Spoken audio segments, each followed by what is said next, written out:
Hey everybody, it's Pastor Seifert here. Welcome back to day 2 of Science Camp. We have an incredible day of Science Camp for you today.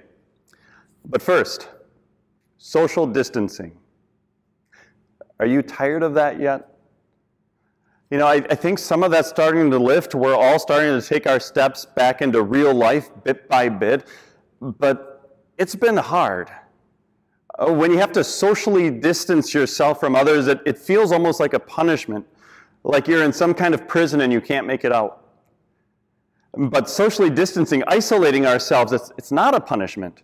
When we're under quarantine like that, it's meant to keep people safe and to keep them separate from the disease that's spreading around them. You know, a lot of quarantines have been going on for about 3 months now, but still most of us have been able to leave our homes at least a little bit, maybe to play with other friends in the neighborhood, maybe visit family members, go to the grocery store or over to someone else's house. But this idea of quarantining and isolating yourself, it's nothing new.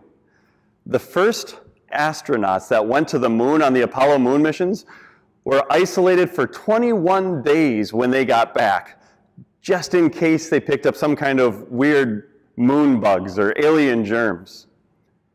You know, 500 years ago in the 1600s, when the bubonic plague was spreading across Europe, there was one village that quarantined themselves for 14 months. They never left their village. Everyone stayed in their homes for over a year.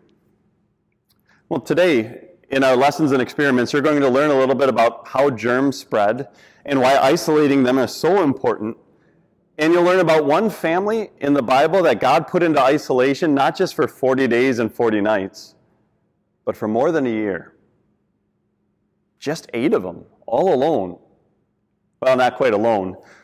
They had a few animal friends with them. But even that wasn't to punish them. God didn't even just do that to save that family. He did it as part of his plan to save the world. So here's what to do next. Underneath this video, again on the webpage, you'll see the next video for the science lesson.